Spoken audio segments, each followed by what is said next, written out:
আমার পড়াশোনা শেষ করে আমি কিন্তু জবে ঢুকছিলাম, ওনারা আমাকে সঠিক মূল্যায়ন করে নাই। যদি 1000টা ভালো কাজ করি কোনো সমস্যা নেই, খুব খুশি। একটা যদি ভুল করি তখন মূল্যায়ন থাকে না। গতানুগতিক কৃষি না করে আমি একটু আধুনিক কৃষির দিকে ঝুঁকছিলাম। কেঁচো আগে জমিতে ছিল পর্যাপ্ত, এই কেঁচোকে বলা হয় কৃষকের লাঙ্গল, ঠিক আছে। এই কেঁচো জমিতে যদি পর্যাপ্ত থাকে তাহলে আর কোনো সারের প্রয়োজন হবে না আপনার। ওই জমি এই কেঁচোই চাষ করে দেবে, উর্বর করে দেবে। কৃষি ক্ষেত্রে এমন কোনো সেক্টর নাই যেখানে কেঁচো সারের ব্যবহার নাই। মাছ চাষ থেকে শুরু করে না মানে আপনার হচ্ছে যে ওই ফল বাগান, ধান চাষ, সবজি, সব ক্ষেত্রেই, নার্সারি, সব জায়গায়। এবং আমরা যে ওই যে সিডলিং ট্রেতে যেটা চারা উৎপাদন করে, মাটি ছাড়া যেটা চারা, সেখানে মূলত ওই যে ভার্মি কম্পোস্টের প্রয়োজন হয়। যেই জমিতে জৈব পদার্থ নাই সেই জমিতে আপনার রাসায়নিকের কোনো কাজ নাই। এই জৈব সারের যে উপকারী ব্যাকটেরিয়া, এই উপকারী ব্যাকটেরিয়াটা মূলত ওই রাসায়নিক সারটাকে ভেঙে খাদ্যে রূপান্তরিত করে গাছকে দেয়, তারপর গাছ ওই খাদ্যটা খায়। এই কারণে জৈব সার ছাড়া ওই রাসায়নিক সারের কোনো নিজস্ব কোনো ক্ষমতা নেই। আমরা ব্যবসা করে গেছে রাসায়নিক সার, কীটনাশক। আগামী 5 বছর পর জৈব সারের একটা, জৈব সার এবং জৈব বালাইনাশকের রমরমার একটা ব্যবসা হবে ইনশাআল্লাহ। বাস্তবতাটা বুঝতে হবে। বাস্তবতা এটা না যে একটা ভিডিও দেখলেন, আপনি একটা কাজ শুরু করলেন, আজকে কাজ শুরু করলেন, 1 মাস পর থেকে প্রফিট পাবেন, এটা না। উদ্যোক্তা তৈরি হওয়া এত সহজ না। উদ্যোক্তা হইতে গেলে আপনাকে অনেক ধৈর্য, পরীক্ষা এবং বিভিন্ন ধরনের ঝঞ্ঝাপট এগুলো আপনাকে মোকাবেলা করে দাঁড়ায় থাকতে হবে। আর একটা ব্যবসা মিনিমাম 3 বছর ধরে করবেন, তাহলে এর ব্যবসার আদ্যপাদ্য সব কিছু শিখবেন, তারপর আপনি ব্যবসায়ী। তাছাড়া শুরুতে আপনি ব্যবসায়ী না, উদ্যোক্তা না। একটা প্রজেক্ট শুরু করে 2, 4, 10, 20, 50 হাজার টাকা লস না করে একটা প্রজেক্ট ভিজিট করে আপনার 2000 টাকা লস করা উত্তম। ভিডিওতে খুব তো ভালো লাগতেছে, হয়তো মনে হয় ভালো কিছু করতে পারবো, কিন্তু আপনি যখন কেঁচোটা কিনে টেনে যখন আপনি ছাড়তেছেন, আপনার কেঁচোটা ঘৃণা লাগতেছে। এই যে গোবর আপনি নাড়তে পারতেছেন, আপনি ভাত খেতে পারতেছেন, অনেক ধরনের সমস্যার সম্মুখীন হয়। তখন প্রজেক্টটাকে বাদ দিলেন, তখন কি বলবেন যে ভাই এগুলা হয় না, এগুলা ভালো না, এগুলা ভুয়া, বিভিন্ন ধরনের কথাবার্তা হয়। আসসালামু আলাইকুম দর্শক বন্ধুরা, কেমন আছেন সবাই? দেশ এবং দেশের বাইরে যে যেখান থেকে এই মুহূর্তে আমাদের আজকের এই প্রোগ্রাম দেখছেন, সকলকে স্বাগত জানাচ্ছি।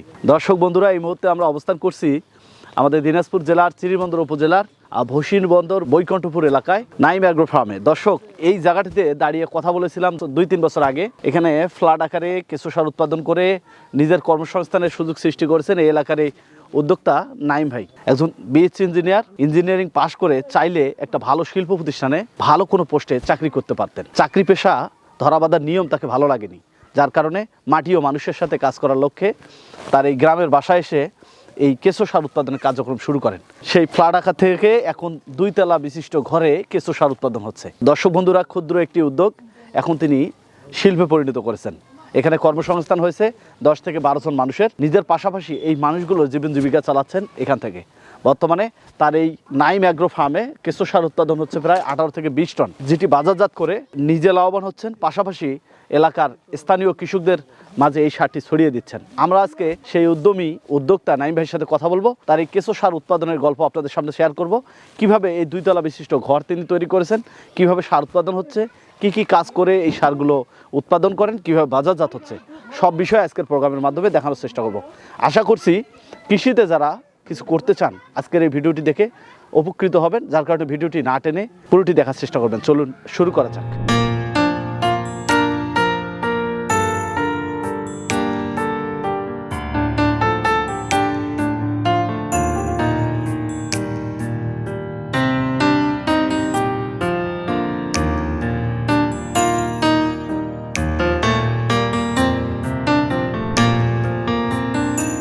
আসসালামু আলাইকুম। ওয়ালাইকুম আসসালাম ভাই, ভালো আছেন? আলহামদুলিল্লাহ, আপনি কেমন আছেন? আছি আলহামদুলিল্লাহ ভাই। নাইম ভাই, কি করা হচ্ছে? এই যে কেঁচো সার সংগ্রহ করা হচ্ছে, অর্ডার আছে তো সাপ্লাই দেওয়ার জন্য। নিচতলায়ও হচ্ছে? জি জি, নিচতলা 2 তলা 2 জায়গায় সার উৎপাদন হচ্ছে বর্তমান একই সাথে? হ্যাঁ, এটা নতুন প্রযুক্তি আর কি আবিষ্কার করছি। মাশাআল্লাহ, প্রস্তুত হয়ে গেছে না? হ্যাঁ, সম্পূর্ণটাই হয়ে গেছে। এটা সার তোলা চলতেছে। পুরো বেডটা উঠে আসবে? হ্যাঁ, পুরো বেটা আস্তে আস্তে, একদিনে উঠবে না, আস্তে আস্তে উঠবে। জি জি জি। আচ্ছা, এখন এটা কোথায় যাবে? এটা আগে চাটালে যাবে, চাটালে যা আগে একটু শুকাবো, শুকানোর পর তারপরে আর কি নেট করবো। নেট করবেন? হ্যাঁ, তাছাড়া যে ভিজা অবস্থায় একটু নেট করা যায় না, আর শীতকালে একটু তো ময়েশ্চার বেশি থাকে, এই কারণে একটু বেশি ভেজা থাকে। ঠিক আছে, ওনারা কাজ করুক, আমরা একটু ভেতরটা দেব। জি জি জি, আসেন। মাশাআল্লাহ, শীতকালে খুব সুন্দর সার হচ্ছিল, কিন্তু যখন বর্ষা এবং গরমকাল প্রচণ্ড রোদ হয় তখন সমস্যা হচ্ছিল। তখন যা ফেস করলাম, আমার সার হয়ে গেছে বেডের মধ্যে, বৃষ্টিতে ধুয়ে দিয়ে সার এমন একবার জ্যাপজ্যাপ হয়ে গেছে, সার তুলতে পারতেছি না। ওইখানে কেঁচোর কোনো খাদ্য নাই। আবার কয়েকদিন ধরে ওলট পালট করলাম, রোদে একটু শুকাইলাম, শুকানোর পরে দেখতেছি যে কেঁচোও মারা যাচ্ছে, সারের গুণগত মান বৃষ্টিতে ধুয়ে চলে যাচ্ছে। পরবর্তীতে কি হলো, ছাউনি দেওয়ার ব্যবস্থা করলাম, পরবর্তীতে ঘর বানাইলাম। এই ঘর বানাইয়া দেখতেছি যে আমার যে পরিমাণ সারের চাহিদা, এইটুক জায়গা দিয়ে কাভার করতে পারতেছি না। আর এখানে আমার হচ্ছে যে অতিরিক্ত কোনো জায়গা নাই যে নতুন করে ঘর বানাবো। যে আমাদের বাসায় যে আমি এর আগে দেখাইছিলাম গামলা পদ্ধতিতে 5টা স্তরে আমি গামলা রাখছিলাম, ওই চিন্তা চিন্তাটা কাজে লাগে, তাহলে চিন্তা করলাম তাহলে এখানে যদি আমি মাচা দিয়ে আমি ডাবল বেড করতে পারি, তাহলে আমার একই ঘরে ডাবল প্রোডাকশন হচ্ছে, একই জায়গায়, যেহেতু আমার জায়গা নাই এখানে। এই চিন্তাধারা থেকে মূলত প্রথমে 4টা ঘর তৈরি করলাম। 4টা ঘর তৈরি করে আগে দেখলাম যে এর কী ধরনের সমস্যা হচ্ছে কি না। প্রথমে 2 তলা করলাম, করার পর একটা ঘর আমি 3 তলা করলাম। 3 তলা করে দেখতেছি যে আসলে 3 তলায় খুব সমস্যা হচ্ছে, 2 তলাটা পর্যন্ত বেস্ট। মানে হাইটটা খুব একটা বেশি করি নাই, আপনার হচ্ছে একটা লোক এখানে যেন বসে সহজে কাজ করতে পারে, হ্যাঁ, এটা যেন মাথায় না লাগে এবং উপরে দাঁড়াইয়া যেন আপনার বুক বরাবর হয়, এখানে যেন কাজ করতে কোনো অসুবিধা না হয়। বেশি উঁচা হলে আপনি তো কাজ করতে পারবেন না, বেশি নিচে হলে আবার মাথায় লাগবে। এই জিনিসটা আমি ব্যালেন্স করে প্রথমে 4টা ঘর করলাম, করার পর দেখলাম যে না, সব ঠিকঠাক আছে। এখন মোটামুটি আলহামদুলিল্লাহ সবগুলো ঘরে করে ফেলছি। আমরা সব সময় মানে ফ্রেশ গোবরটা ব্যবহার করার চেষ্টা করি। আচ্ছা আচ্ছা।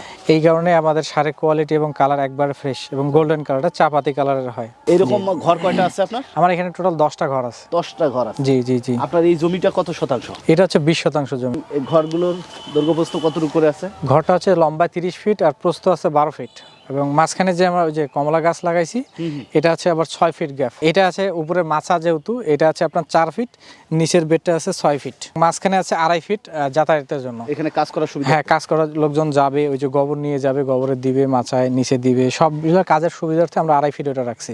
এখানে তো তেমন কিছু করেন নাই, না না বেড না, তৈরি করছেন না হ্যাঁ, পলিথিন? বেড তৈরি করছি, নিচে পলিথিন, আর কিছু না। সাইড দিয়ে জাস্ট একটা ইট দেওয়া আছে যেন সারটা নিচে চলে না আসে। এই এই সেম ভাবে উপরটাতে? সেম ভাবে উপরটাতে কিছু নেই। বাঁশের হ্যাঁ, মাচা তৈরি বাঁশের মাচা তৈরি করা হয়েছে, তারপর উপরে প্লাস্টিক দেওয়া হয়েছে। উপরে পুরোটা হচ্ছে জিওটেক্স? উপরে জিও শিট। এটা সুবিধা হচ্ছে যে এখানে প্রচুর পরিমাণে আপনার রোদ লাগতো, তো এটা টেম্পারেচার কন্ট্রোল করে, ঠিক আছে, জি, জি। এবং সম্পূর্ণ বৃষ্টি থেকে রক্ষা করে না, নিচে একটু পলিথিন দিলে বৃষ্টি থেকে রক্ষা করে, এবং একটা টেকসই এবং সাশ্রয়ী এবং দীর্ঘস্থায়ী। এটা হচ্ছে আপনার 8 টাকা থেকে 10 টাকা স্কোয়ার ফিট পড়ে। এটা হচ্ছে মোটা, যদি মোটা বেশি নেন একটু খরচ বেশি পড়ে, চিকন হলে একটু খরচ কম পড়ে। এই যে বাঁশ এবং জিও শিট, প্লাস্টিক এবং এই যে মাটিতে আপনার যে প্লাস্টিকের উপরে জাস্ট কেঁচো সার উৎপাদন করতেছি, একটা ঘরে আমার খরচ পড়েছে 15 থেকে 20 হাজার টাকা একটা ঘরে। আমার 10টা ঘর মিলে প্রায় 1,80,000 থেকে 2 লাখের মতো খরচ গেছে।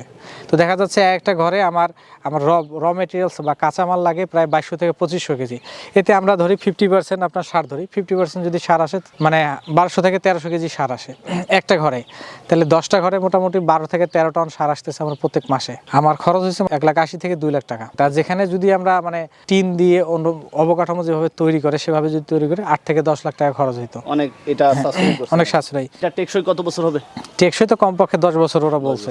দর্শক, পরিমাণ জৈব সার দিচ্ছে, একটু দেখেন গাছটাতে। যে বাগানগুলো আমরা দেখলাম পর্যাপ্ত ফলন, গাছ সতেজ সবল, এর মূল রহস্যটা কি? এর মূল রহস্য হচ্ছে আমরা পর্যাপ্ত জৈব সার ব্যবহার করি, আমরা রাসায়নিক সার খুব কম ব্যবহার করি। আমাদের গাছ আস্তে আস্তে বেড়ে ওঠে এবং এদের গাছের যে চেহারা, ছবি, শক্তি দিয়ে আমাকে একটু অন্যরকম। এর ফলে সাইজ দেখলে বুঝতে পারবেন। এখানে একটা গাছে শুধুমাত্র মালটা আছে, যেহেতু মালটা হারভেস্টিং এর টাইম শেষ হয়ে গেছে। কবে করে রাখছেন কেন? এখানে আমার গাছ ধরবে আপনার হচ্ছে যে 3টা, কিন্তু এখানে গাছ ছিল আমার 4টা, এই কারণে আমি একটা গাছ টবে প্যাকেটিং করে রাখছি, পরবর্তীতে এটা অন্য জায়গায় ইয়ে করবো। দেখেন এটা মালটা সাইজ এবং কালার। জৈব সারের উপরে? জি জি জি, ম্যাক্সিমাম জৈব সার। মাশাআল্লাহ। আপনার বড় বাগানে একই ভাবে ব্যবহার? জি জি জি, প্রচুর পরিমাণে জৈব সার ব্যবহার করা হয়। এর কার্যকারিতা আস্তে আস্তে প্রকাশ পায়, তো এই কারণে ওর গাছের চেহারা, ছবি থেকে শক্তি এটা আস্তে আস্তে হয়, ন্যাচারাল যেটাকে বলে, ঠিক আছে। এই কারণে এর গাছের ফলের সাইজ, কালার এবং এর যে খাইছে সুস্বাদু অনেক বেশি হয়। আচ্ছা, এই কেঁচো সারটা কি শুধু আমরা ফল বাগানে ব্যবহার করতে পারি? কেঁচো সারটা মূলত সব মানে কৃষি ক্ষেত্রে এমন কোনো সেক্টর নাই যেখানে কেঁচো সারের ব্যবহার নাই। মাছ চাষ থেকে শুরু করে না মানে আপনার হচ্ছে যে ওই ফল বাগান, ধান চাষ, সবজি, সব ক্ষেত্রেই, নার্সারি, সব জায়গায়। এবং আমরা যে ওই যে সিডলিং ট্রেতে যেটা চারা উৎপাদন করে, মাটি ছাড়া যেটা চারা, সেখানে মূলত ওই যে ভার্মি কম্পোস্টের প্রয়োজন হয়। জৈব সার দিলে আর রাসায়নিক প্রয়োজন হবে না। যদি আপনি শুধুমাত্র রাসায়নিক দেন, জৈবর প্রয়োজন হবে না, ওই রাসায়নিক কোনো কাজ করবে না। যেই জমিতে জৈব পদার্থ নাই সেই জমিতে আপনার রাসায়নিকের কোনো কাজ নাই। এই জৈব সারের যে উপকারী ব্যাকটেরিয়া, এই উপকারী ব্যাকটেরিয়াটা মূলত ওই রাসায়নিক সারটাকে ভেঙে খাদ্যে রূপান্তরিত করে গাছকে দেয়, তারপর গাছ ওই খাদ্যটা খায়। এই কারণে জৈব সার ছাড়া ওই রাসায়নিক সারের কোনো নিজস্ব কোনো ক্ষমতা নাই। এটা দিলে হবে কি আপনার জমির উর্বরা শক্তি বাড়বে, প্লাস হচ্ছে যে ফলন বৃদ্ধি হবে, গাছটা আস্তে আস্তে বড় হবে। রাসায়নিক দিলে যেমন দ্রুত গাছটা বড় হয়, সেটা দ্রুত বড় হবে না, আস্তে আস্তে বড় হবে, গাছটা শক্তপোক্ত হবে এবং ফলন বেশি হবে। এবং ধানের ক্ষেত্রে কথা বলি, ধানে আমরা এবার যে ব্যবহার করে দেখেছি, ধানটার গাছটা আস্তে আস্তে বড় হয়েছে, ধানটা প্রচুর পরিমাণে গাছটা শক্ত হয়েছে। অন্যান্য বাতাসে আশেপাশের জমির ধান যারা রাসায়নিক বেশি করছে, ওর গাছ তো দুর্বল, এই ধানের গাছ পড়ে গেছে আর এই গাছটা সবল আছে এবং ফলনও ব্যাপক। এটা যদি আপনি ব্যবহার করেন আপনার প্রতি শতাংশে 5 থেকে 7 কেজি হারে, তাহলে আপনার রাসায়নিক সারের পরিমাণ শুরুতে অর্ধেক দিবেন এবং আস্তে আস্তে এটা একটা সময় যায় সম্পূর্ণ আপনি জৈব দিয়ে করতে পারবেন। এটা তো সময় লাগবে 2 থেকে 3 বছর টানা ধারাবাহিক যদি আপনি এই কেঁচো সার ব্যবহার করেন তাহলে আর প্রয়োজন হবে না। এই রাসায়নিক সার বের হওয়ার তখন ধরেন 20 থেকে 25 বছর আগে বের হয়েছে, তার আগে কি চাষাবাদ হইতো না? কেঁচো আগে জমিতে ছিল পর্যাপ্ত, এই কেঁচোকে বলা হয় কৃষকের লাঙ্গল, ঠিক আছে? এই কেঁচো জমিতে যদি পর্যাপ্ত থাকে তাহলে আর কোনো সারের প্রয়োজন হবে না, আপনার ওই জমি এই কেঁচোই চাষ করে দেবে, উর্বর করে দিবে। আচ্ছা, আপনার বাসায় যে খামারটি আমরা প্রথমের দিকে দেখিয়েছিলাম সেটি কি আছে এখনো? জি জি, এটা এখনো আছে। আচ্ছা, আমরা সেটি একটু দর্শকদের দেখাবো, তারপরে আরো অনেক কথা বলবো। আচ্ছা আচ্ছা, আছে এখনো না সব? জি ভাই, এখান থেকে আমার শুরু, এইগুলা স্মৃতি কি ভোলা যায়? এগুলা সব রেখে দিছি। হ্যাঁ, সার আছে, কিছু আছে, এগুলোর মধ্যে সব দেখাবো ওই সাইডে। হ্যাঁ, মাটির টিন দিয়ে, তাহলে ওই যে তাপ প্রতিরোধী প্লাস হচ্ছে যে আপনার ঠান্ডা থাকে। আর দেখেন এই যে নারকেলের গাছ, হ্যাঁ, ভিয়েতনামে খাটো জাতের নারকেল, যেটা আপনি পেলেন কিভাবে এটা? এটা আমি হর্টিকালচার থেকে 2টা চারা সংগ্রহ করছিলাম, তখন 500 টাকা করে নিয়েছিল। তো একটাতে ফল আসছে আর একটাতে মুচে আসছিল, ওটাতে এখনো সেট হয়নি। এই দুইটাই? হ্যাঁ, এই দুইটাই। পরিচর্যা যত ভালো করবেন, জৈব সার পর্যাপ্ত ব্যবহার করা লাগবে, তাহলে মোটামুটি ফল আসবে। আপনি কি এখানে কেঁচো সার দেন? জি, পর্যাপ্ত কেঁচো সার দিই, আমার কারখানা এখানে, আমি তো পর্যাপ্ত কেঁচো সার দিই এখানে। দর্শক, এই ভিয়েতনামি নারকেল পেতে গেলে আপনাকে পর্যাপ্ত সার দিতে হবে। জি, এখানে ব্যানারটা একটু দেখেন, নাইম অর্গানিক। এগুলোতে এইভাবে হচ্ছে? জি জি জি জি, সমস্যা হচ্ছে না। এগুলোতে কত কেজি করে হয়?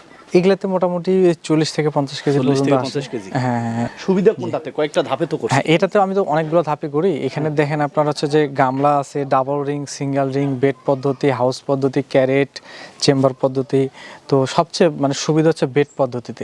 এটাতে হচ্ছে যে শীতকালে এমনি সব জায়গায় কিছু ভালো থাকে, কিন্তু মেইন খেলাটা দেখা যাচ্ছে গরমকালে। এই গরমকালে বেড পদ্ধতিতে সবচেয়ে কিছু ভালো থাকবে, এবং আরেকটা ক্যারেট পদ্ধতিতে। এখান থেকে যেহেতু আমার শুরু, আমি এটা নষ্ট করি না, এটা আমার থাকবে। দেখেন যে সুন্দর সার হয়ে গেছে, এটা একটু ওলট পালট করা হয়েছে, ভালো কিছু আছে। এগুলো সার হয়ে গেছে?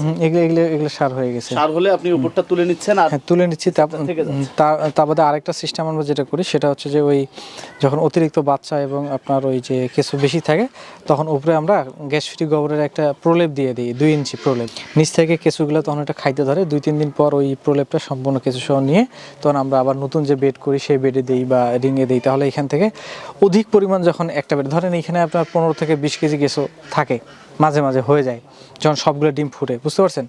তখন এই কেঁচোগুলো থেকে সারগুলো আলাদা করা খুব কঠিন হয়ে যায়। তখন আমরা ওই সিস্টেম করে কেঁচো সহ, বাচ্চা সহ ওই কাঁচা গোবরটা তুলে তখন আমরা আবার ওই ক্যারেটে দিই, এবং ওইটাই প্রসেস চলতেছে বর্তমান। আরো অনেক তথ্য দেব। আমি যেটা বলছিলাম যে আসলে শিকড়কে ভোলা কঠিন, এটাই ছিল শিকড়, যেখানে মানে চেষ্টা করেছিল নাইম ভাই এই জায়গা থেকে গোবরকে কাজে লাগিয়ে সেখানে শিল্প কারখানা করা যায়, সেখান থেকে সার উৎপাদন করে সারা দেশে সরবরাহ করা সম্ভব, সেটি কিন্তু ঘটিয়েছে নাইম ভাই। এবং এটাকে আমরা ছোট করে দেখার কোনো সুযোগ নাই। কেঁচো সার মাটির প্রাণ, মাটির স্বাস্থ্য রক্ষায় অসম্ভব ভূমিকা রাখতেছে, যার কারণে এটাকে আমি মনে করি যে দেশের একটা বড় সম্পদ, বৃহৎ সেক্টর। এখানে কর্মসংস্থানের সুযোগ রয়েছে। এই বিষয়গুলো নিয়ে আমরা আরো কথা বলবো, আমাদের সাথে থাকুন। ইঞ্জিনিয়ার লাইনে পড়াশোনা করেছেন, চাইলে কিন্তু আপনি বড় কোনো শিল্প প্রতিষ্ঠানে, বড় কোনো কলকারখানায় ভালো একটা পোস্টে জব করতে পারতেন। হয়তো সেখানে মেশিনারিজ আইটেমের অনেক কিছু উদ্ভাবন করতে পারতেন, তৈরি করতে পারতেন। সেটি না করে এই যে মাটির সাথে বাঁশ, কাঠ, মাটি, মানুষের সাথে লেগে আছেন, এটা আপনাকে কতটা আনন্দ দেয়? এবং এই যে উদ্ভাবনী কাজগুলোর সাথে থাকেন সব সময়, নিজেকে কতটা ভালো লাগে এবং লক্ষ্য উদ্দেশ্যটা কি করতে চান? আমার পড়াশোনা শেষ করে আমি কিন্তু জবে ঢুকছিলাম।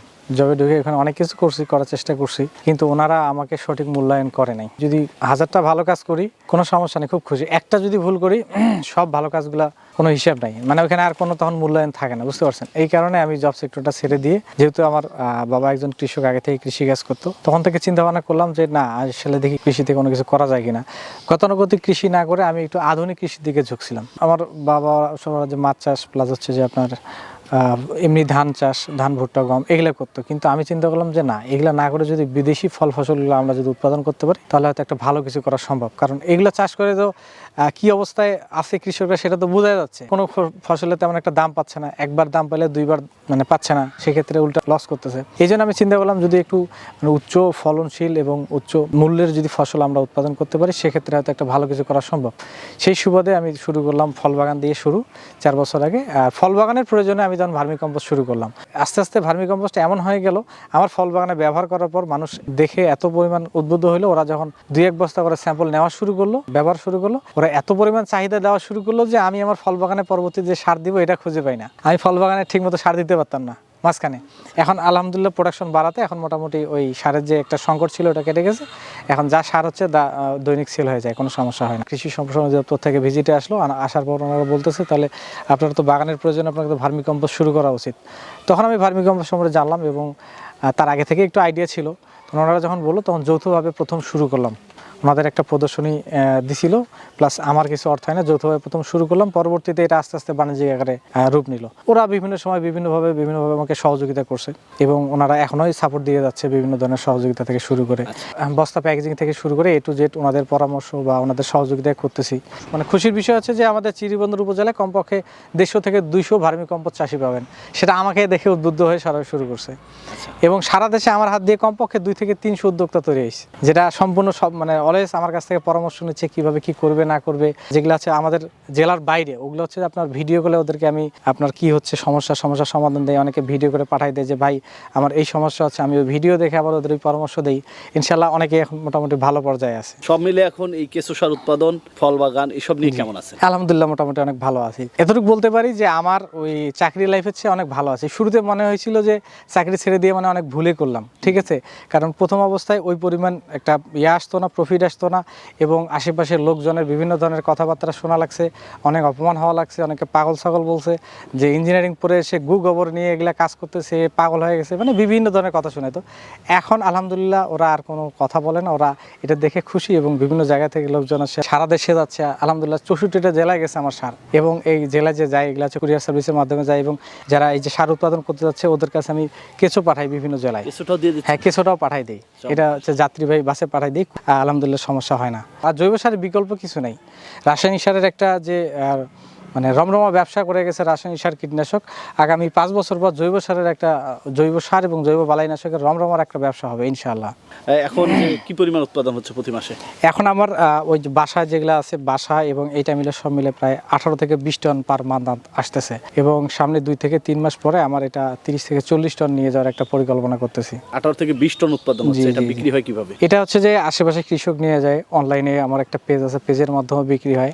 তারপর হচ্ছে যে নার্সারিওয়ালাগুলো নিয়ে যায়, সারের দোকানদার ডিলার যারা আছে ওনারা নিয়ে নেয়। কৃষি অফিস আমার পর্যাপ্ত সার নেয় পার কেজি। কর্মসংস্থান হয়েছে এটা আমার ওই যে বাগান প্লাস এই সার মিলে মোটামুটি 12 জন লোক দৈনিক কাজ করতেছে।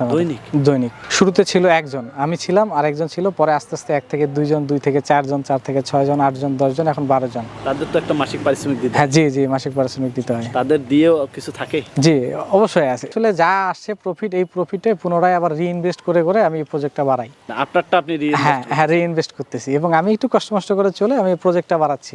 সুন্দর একটি উদ্যোগ নিয়েছেন, আলহামদুলিল্লাহ। এখান থেকে ভালো উৎপাদন করে অনেকের কর্মসংস্থান হয়েছে, আপনিও ভালো আছেন। দেশের শিক্ষিত বেকার যুবক যারা রয়েছে, যারা কৃষিতে কিছু করতে চায়, বিশেষ করে মাটি ও মানুষ নিয়ে কাজ করতে চায়, তাদের উদ্দেশ্যে কি বলবেন? বাস্তবতাটা বুঝতে হবে। বাস্তবতা এটা না যে একটা ভিডিও দেখলেন, আপনি একটা কাজ শুরু করলেন, আজকে কাজ শুরু করলেন, 1 মাস পর থেকে প্রফিট পাবেন, এটা না।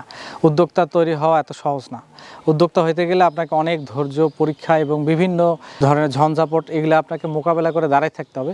আর একটা ব্যবসা মিনিমাম 3 বছর ধরে করবেন, তাহলে এর ব্যবসার আদ্যপাদ্য সব কিছু শিখবেন, তারপর আপনি ব্যবসায়ী। তাছাড়া শুরুতে আপনি ব্যবসায়ী না, উদ্যোক্তা না। মিনিমাম 3 বছর আপনাকে ধরে থাকতে হবে, তাহলে আপনি এর ভিতরে যে গোপন রহস্য থেকে শুরু করে সব কিছু ব্যবসায়িক চিন্তাধারা আপনি তখন পাবেন। এই 3 বছর পর্যন্ত ধরে থাকার পর্যন্ত যাদের ইচ্ছা শক্তি আছে তারা মূলত আসতে হবে। তাছাড়া শুরুতেই যে একটা ভিডিও দেখলাম, একটু ভালো লাগলো, দেখার পর এটা শুরু করলাম, করতে যায় বুঝি না। আর শুরু করার আগে অবশ্যই আপনাকে খামার ভিজিট করতে হবে। খামার ভিজিট না করে শুরু করাটা সবচেয়ে বড় বোকামি।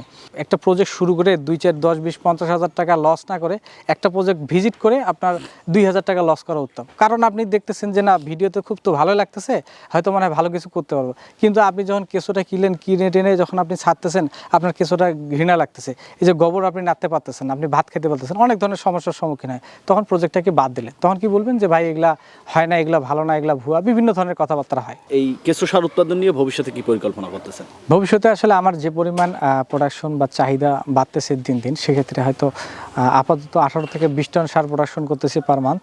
আমার এটা 40 থেকে 50 টন পর্যন্ত একটা পরিকল্পনা আছে, তবে এর বেশি যাওয়া সম্ভব না। কাঁচামাল সংগ্রহ থেকে শুরু করে লেবার ম্যানেজমেন্ট বা পরিচর্যা সব বিষয়ের ওপর চিন্তাধারা করে আমার একার পক্ষে আসলে 40-50 টনের বেশি যাওয়াটা খুব একটা টাফ হয়ে যায় সেক্ষেত্রে। জি জি জি 40-50 টন করলে তো আপনি আলহামদুলিল্লাহ ভালো। জি আলহামদুলিল্লাহ ভালো, আলহামদুলিল্লাহ ভালো। এখান থেকে যা আসবে ইনশাআল্লাহ আলহামদুলিল্লাহ অনেক ভালো থাকতে পারবো আশা করতেছি।